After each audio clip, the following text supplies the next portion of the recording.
మామా Mufasa the lion king movie చూసొచ్చిన first of all నేను మహేష్ బాబు వాయిస్ ఓవర్ గురించి వెళ్ళా మామ.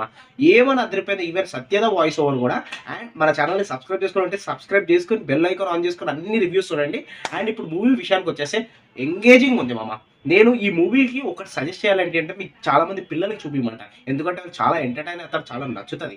దీంట్లో స్టోరీ స్మాల్ అండ్ ట్విస్ట్లో చెప్పేస్తాను.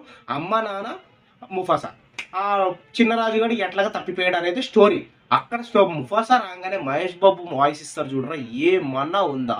Even not only Mahesh Babu, even to Satyadev also correct దానికి సెట్ అయిపోయింది. అస్సలు ఆ విఎఫ్ఎక్స్ అన్న గ్రాఫిక్స్ అన్న చాలా అద్దరిపోయింది.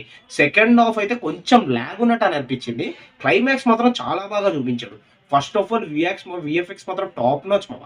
నాకు అసలు ఆ అడవిలో మాత్రం ఆ జంతువులన్నా, అసలు అక్కడ నడవడం అన్నా, వాళ్ళు మాట్లాడుకునే విధానం అబ్బా అబ్బా ఏమన్నా ఉందా, చాలా బాగుంది మా గ్రాఫిక్స్ మాత్రం. ఆ ఎండలో సీక్వెన్సెస్ అన్న, అడవిలో పోరాడే సీక్వెన్సెస్ అన్న చాలా చాలా నచ్చినాయి. అండ్ యాక్చువల్గా నాకు ఏంటి అంటే కొంచెం సెకండ్ హాఫ్ బాగా ఎక్కువసేపు ఉంటే మనకి లాగ్ అన్నట్టు అనిపిస్తుంది. అది కొంచెం అనిపించినా కానీ ఎంటర్టైన్మెంట్ విషయాలు మాత్రం చాలా ఎంటర్టైన్ చేశారని అనిపించింది. అండ్ దాని తర్వాత నాకు నచ్చిన సీక్వెన్సెస్ ఏంటి అంటే, నాకు ఫస్ట్ హాఫ్లో స్టార్టింగ్ హాఫ్ అన్ అవర్ మాత్రం చాలా చాలా నచ్చింది. అంటే స్టార్టింగ్ హాఫ్ అన్ అవర్ మనకి చాలా మూవీస్ కొంచెం అర్థం కాదు, ఇది మాత్రం చాలా ఎంగేజింగ్గా టాప్ నాచ్గా అనిపించింది. నాకు first of all Mahesh Babu voice over కోసమే నేను వెళ్ళాను. నేనే కాదు, నాలాంటి చాలా మంది జనాలు కూడా మహేష్ బాబు వాయిస్ ఓవర్ గురించే వెళ్తారు.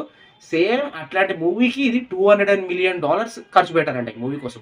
నేనైతే డెఫినెట్లీ అంతకు మించి వస్తుందని నేను అనుకుంటాను. ఎందుకంటే మొత్తం హాలీవుడ్ సైడ్ కూడా మొత్తం చూస్తారు కదా ఇట్లాంటి స్టోరీ, ఆ కంటెంట్ అన్న, క్లైమాక్స్ సీక్వెన్సెస్ అన్న, అబ్బబ్బా ఏమన్నా ఉందా. ఫస్ట్ హాఫ్ నుంచి మొత్తం ఆ బుడ్డరాజు గాడు ఏమన్నా అసలు ఎక్కడ వైరల్ అవుతుందంటే బుడ్డరాజుని పోస్టర్ పక్కన పెడతాడు కదా, చూస్తుంటేనే జనాలు సగం మంది వెళ్ళిపోవాలనిపిస్తుంది. అంటే స్టోరీ అలా ఉంది, ఆ యానిమేషన్ అన్న, విఎఫ్ఎక్స్ అన్న, గ్రాఫిక్స్ అన్న డెఫినెట్ ఇట్లాంటివి జనాలు చూడాలనుకుంటే. ఎప్పుడు మన తెలుగు మూవీస్ చూసి చూసి చూసి మామూలుగా అనిపిస్తుంది, కానీ ఇట్లాంటివి చూస్తేనే చాలా బెస్ట్ అని నాకు అనిపిస్తుంది. ఇదనమాట మన ఛానల్ సబ్స్క్రైబ్ చేసుకుంటే మంచిగా సబ్స్క్రైబ్ చేసుకోండి. Love you all.